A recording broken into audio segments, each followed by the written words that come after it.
money to settle your debts, get a better doctor, and then we move on with things. On with things? You're still wearing my ring. Tommy? Grace, there's a house for sale in my brother's neighborhood. 2 rooms up and 2 rooms down. It's not much, but it's a start. You'll like it. It already has colored wallpaper. And best of all, it's only 3 blocks from the school. What do we need with this school? Plan ahead for once. What do you think is going to happen after all this is over? Do you think things are just going to go back to the way it was? Why wouldn't it?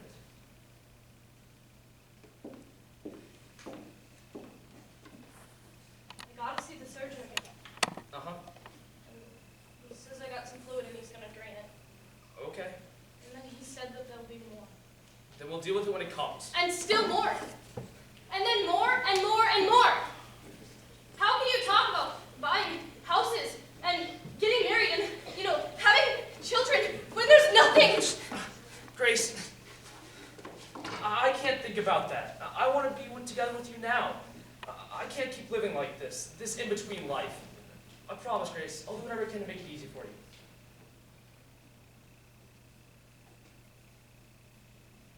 Here. No, come on. I should have given it to you a while ago. I don't want it. Tommy, please, are you going to make me say it? You just need some rest. That's all. You're not getting enough sleep. I'll come visit you tomorrow. Tommy, please. Get some sleep. Tommy! Tommy, don't do this to me, Tommy! Tommy!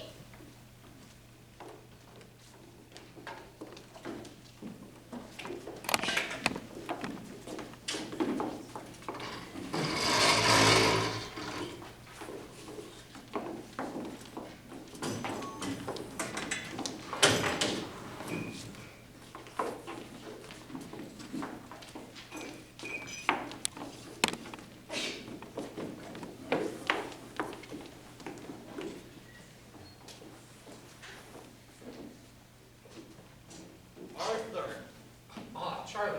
Aren't you headed home? Charlie, I've been thinking it over. We're going about this the wrong way. We need to settle with the girls. Give them an offer they can accept. No, Arthur. We need a definitive victory, or else we invite some of the same nonsense. Things have changed. Arthur, I know you and Dan were close, but you can't let this cloud your judgment. Von Sachki is going to testify. We can deal with him. How? Put more money in his pocket. A bribe. Not a bribe. Consideration. Consideration. Whatever they're paying him, we can pay him better. You don't understand guilt, do you, Charlie? Right now, I don't have the luxury of thinking about guilt. Let me tell you something, Charlie. A guilty man has a tremendous need to unburden himself. His guilt eats him alive. Don't you see? That's what Von Sachki wants. He wants to be free. That's why he's testifying for the girls. That's why he'll never testify for us, no matter how much consideration you offer. Settle with these girls, and you have to settle with every single one. Dr. Neff was right about that.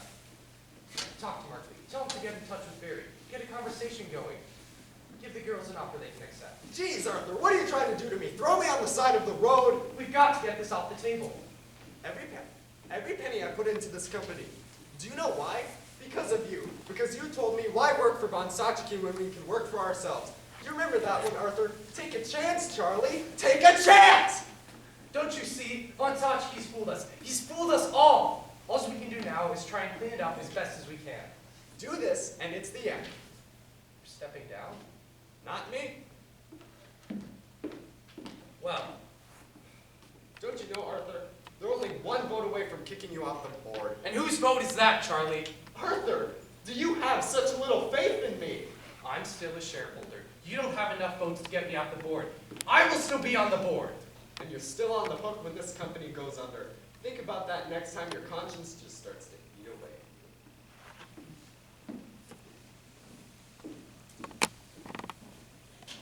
March 15th, 1928. To Raymond Barry, attorney at law. From Edward Markley, counsel, U.S. Radio. One of our expert witnesses has encountered a serious scheduling conflict which makes it impossible for him to testify in April. We have therefore requested an extension until June. As for your request for a settlement, every case involves some humanitarian aspect. Therefore, I am afraid that cannot be the basis for settling this one. But I have no doubt that you will be rewarded for the good work you are doing. If not in this world, then in the next.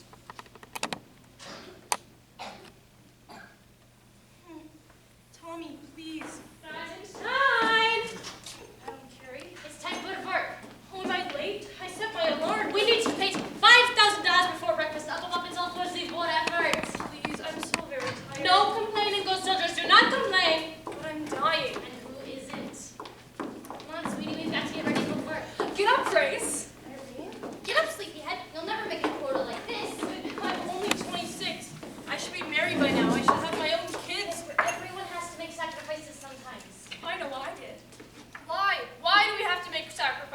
It's all for science, Grace. Science, family, every life is sacrificed for something, just a matter of choosing which. Why do I have to choose?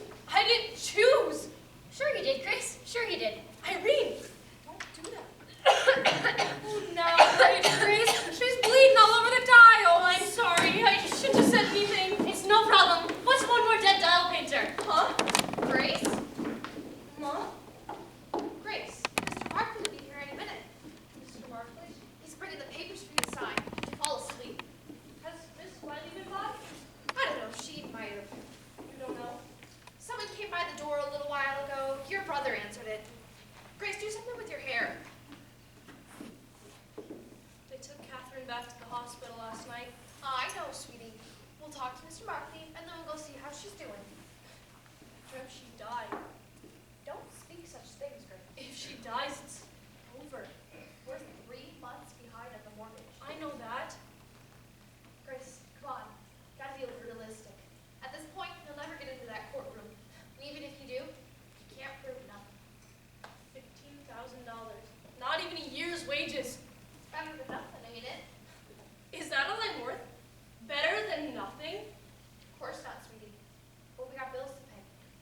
Can't let this go on. Mr. Barry, Mr. Barry ain't paying the bills. There's the doctor, the coal man, the bank. Can't expect people to treat you like charity just because you're sick. I'm not asking for charity, Mom. I'm just asking for what's owed to me. I know it feels like you're letting Catherine down. If she decided to take the company's offer, you wouldn't hold it against her, would you? Of course not. Now we'll take that check, we'll pay the bills. Whatever's left, you and Tom understand. Little something to get you started. There's nothing to start, Mom. Why you gotta be so hard on that boy? Mom, please. Can't you see? Tommy just can't face the fact that you're not being with us. I can face it. Why can't he? Do something with your hair, Grace.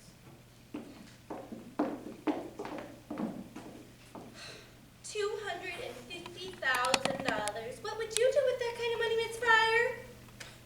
I don't even know. There's no point. Ma, you didn't tell me I had mail. New Mexico, huh? They just keep writing. Miss Wiley did come by. Miss Wiley was here. Mom, Miss Wiley was here. She left a note. Miss Fryer. Edward Markley. Ma said you brought papers? Yes. Everything as we spelled out in our letter. $1,500 to you. All we need is your signature. It's in triplicate. Come on, Grace. Mr. Martin's a very busy man. Oh no, please, take your time. Look it over carefully. If you prefer, I can leave it and come back tomorrow. No, we'll do this now. What's hold harmless? It means you hold the company harmless from any further action. No more lawsuits. Correct. Is that just me or anybody in my family? Your entire family. It precludes a wrongful death action also. Is this a confidential settlement? Yes. You didn't say nothing about it being confidential, Mr. Markley. That's standard for most legal settlements, Miss Fryer. We like to protect our privacy, and your privacy as well. It cuts both ways. You keep silent about the settlement, and so do we. That seems fair. Need a pen?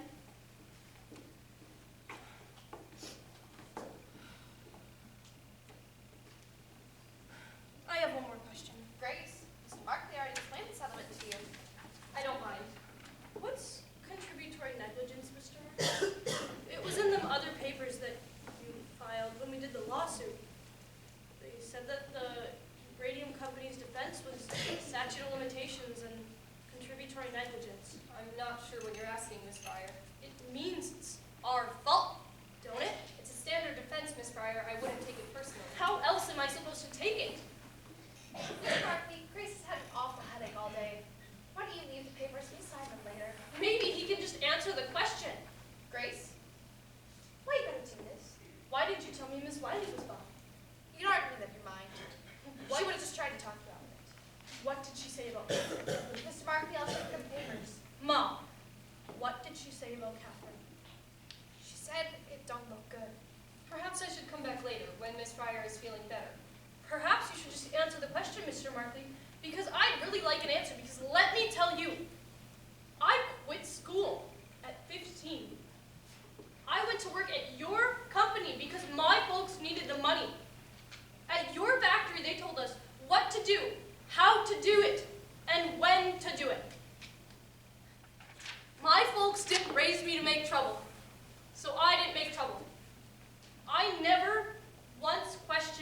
I never once asked. How do you get contributory negligence out of that?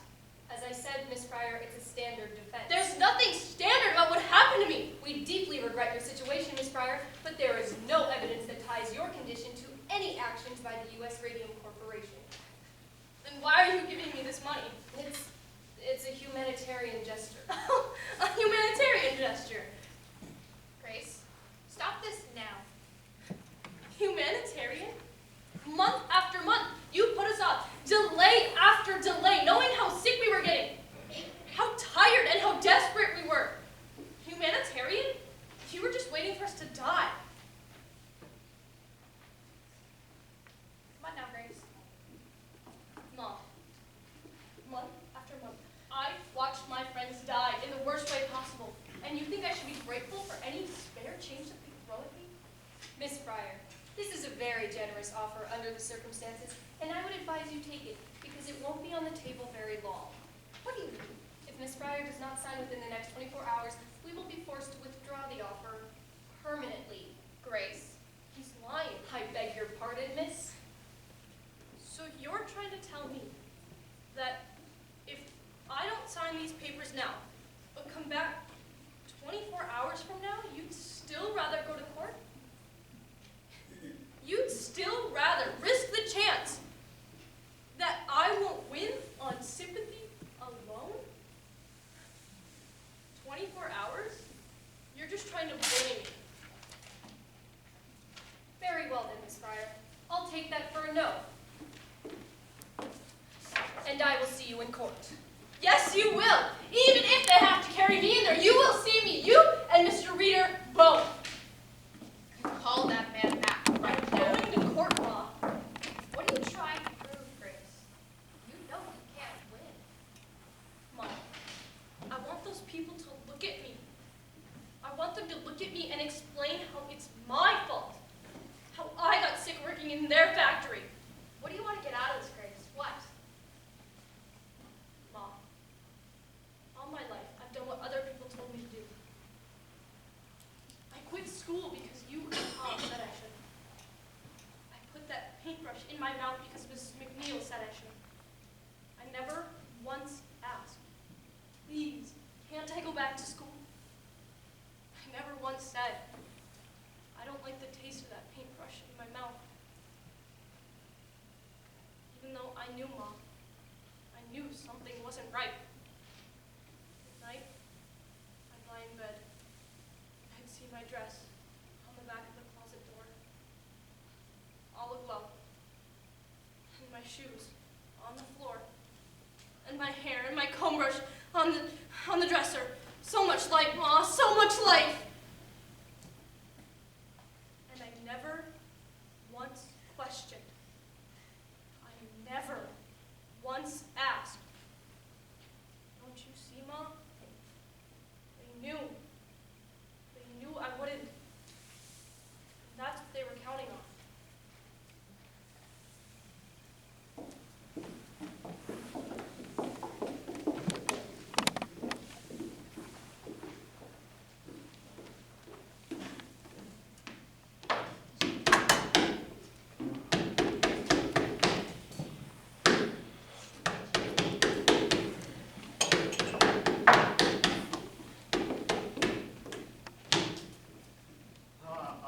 So it is you who is making all the noise. I left messages with your housekeeper. I know you got them. As we are no longer in business together, I thought it would be best not to respond. Is that what this is about?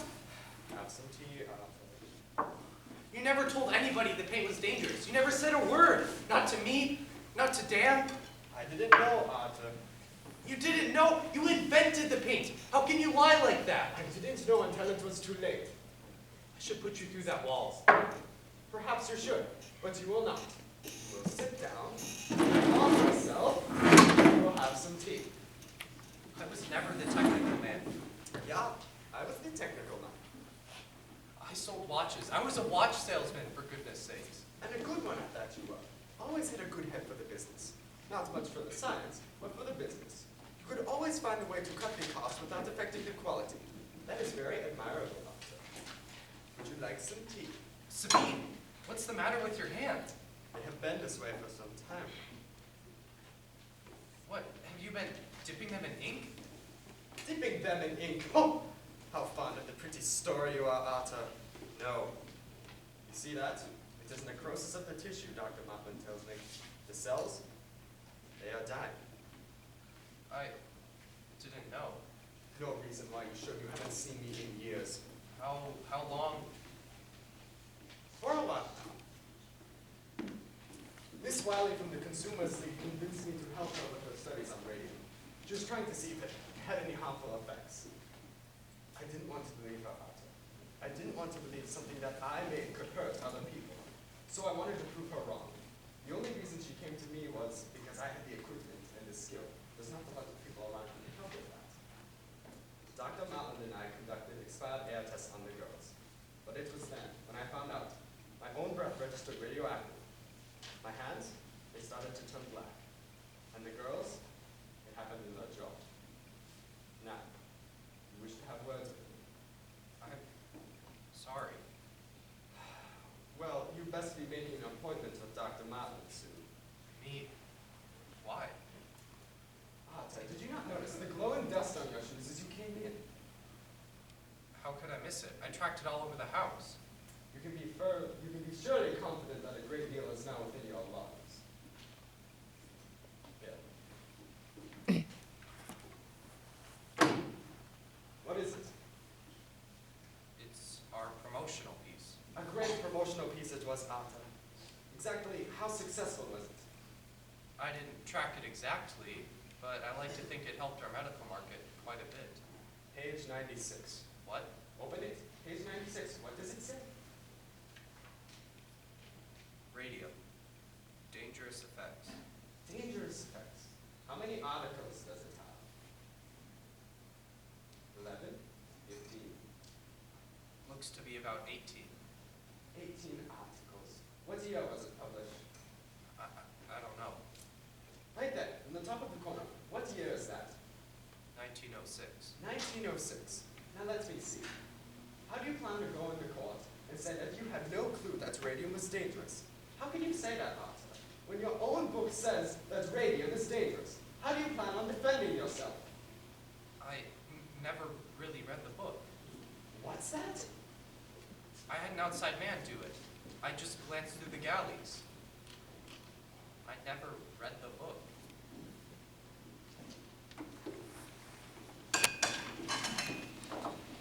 Mr. Reader, how do you mean you never read the book? It was a standard arrangement. We had an outside company do the job. They were responsible for the content. Which you never read? I think you'll find, Mr. Berry, that very few company presidents have the time to read their own promotional pieces word for word. It has your name on it. You authorized the book's release, and you had final approval of the content. Mr. Lee was responsible for our promotional efforts at the time. I left that business to him. Mr. Reader, earlier you testified that you started at the U.S. Radium Corporation in 1918. Yes, as the manager. And you held that position for how long? 4 years. During those 4 years, did you ever venture into the studio? Yes, every day. Every day. So you must have witnessed the girls pointing the brushes on their lips. I do not recall. You're saying you went to the studio every day, and you never saw a single girl put a brush up to her mouth. I said I do not recall. What do you recall, Mr. Reader? You're an awfully young man to have such a faulty memory. Objection. I withdraw. No more questions. Witness, Mr. Malcolm? We have no questions for this witness, Your Honor. All right, gentlemen, please approach. I'm ready to issue my ruling. Your Honor, we have yet to present our defense. I realize that, Mr. Malcolm, this proceeding is to determine standing. I've seen enough these past 2 days to determine that. The radium in these bones of this gold was unknown source of poison. Nothing the witnesses can say changes that fact. My witnesses are prepared to testify that the company could not have known about the danger.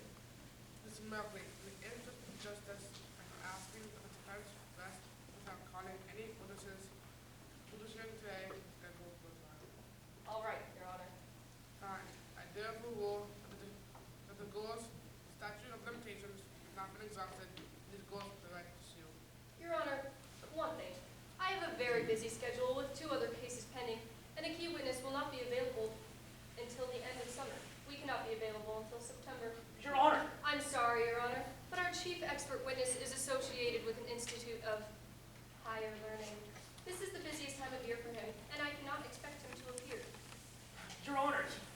Charlie is responsible for that situation. He is the one who has demanded the continuous delays. Your Honor, we have just agreed to waive our right to present witnesses at this hearing. Surely you will not force us to make our defense at trial without the presence of our key witness. All right, Mr. Merkley, trial is set for September. This hearing is adjourned. Markley, why can't Dr. Flynn appear? He's going to Europe. Europe, but you've known about this for months. Oh. How long do you plan to keep this going? As long as necessary. Mr. Markley, Mr. Barry, congratulations. I never believed the court would go for it. you know full well these girls can wait until September. One was so ill she couldn't be here today. My client has the right to make his defense. We will not wait until September. I promise you that. One way or another, we will find room on the docket. Your expert witness be damned. That girl, she won't stop staring at me. I wouldn't worry about it. She thinks it's personal, that I wanted this. How do I convince her I didn't want any of this to happen? You don't. You don't make her understand. You don't talk to her. But Markley, she looks like death. They all look like death, Parker.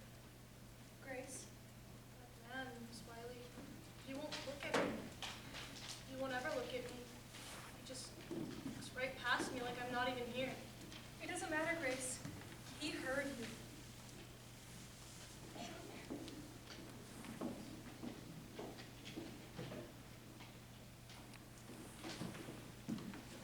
June 4th, 1928. Nancy Jane Harlan for the New York Graphic. Jack Youngwood for the Ledger. Raymond Berry seeks trial date for early summer. A U.S. Radium Corporation announces a settlement. A settlement? $10,000 cash for each girl and $12 a week for life. $12 a week. Read all about it in the Ledger, your first source for news.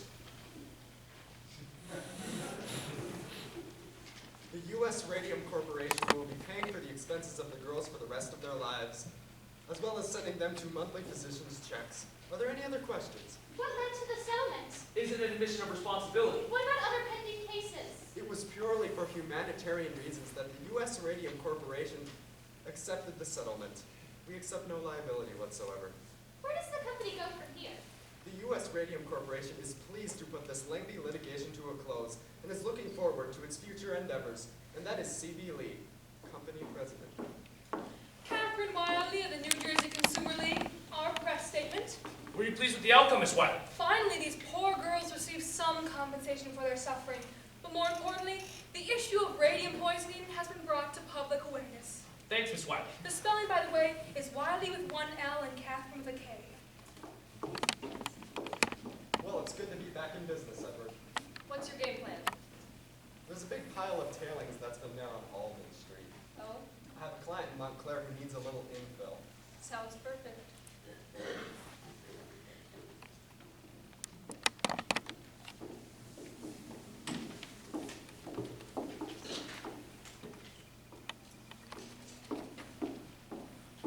Now, Catherine, we can't see your name.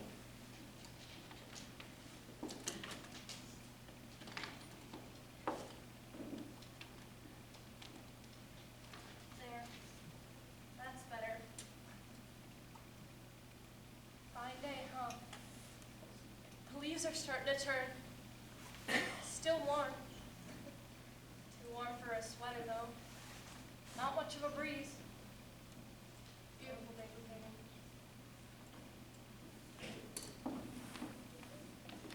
Thought I might find you up here. You were right. Quiet up here. Yup. Well, I guess if you want to rest in peace, this is the place to do it. I guess it is. What do you call that? Watercolors. I'm not so good with landscapes, though. No, it's good, Grace. It's nice. First thing I bought with the settlement money. I got some oils, too. Big spender. I even bought myself a car. I didn't know you could drive. Can't. My brother's gonna teach me. He drove me up here today. If you want to learn how to drive, Grace, I could teach you. Tommy, we both know you don't have time for that anymore. You know about that. Orange isn't that big, Tommy. That's why I came looking for you. I wanted to tell you myself. It's okay, Tommy. I'm happy for you. The both of you. No hard feelings, sir? Do you think I have time for that?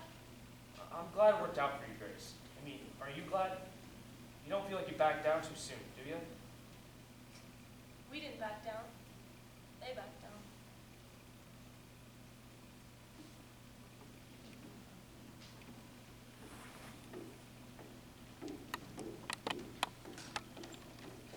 Papa.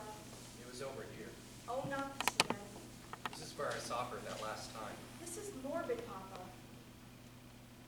I stood there for a long time, and she didn't notice me at first, but then something made her look up. Oh my. No wonder Mama won't come for drives with you anymore, if this is how you spend your Sundays. I saw her looking at me, and I looked away. It's like that day in the courthouse. He can't even bring himself to look at me. You need to find a new hobby. Retirement isn't good for you. My heart started pounding, Harriet. I never knew what I would say if I had the chance, but there she was, and I had the chance. So what'd you say? I couldn't say anything.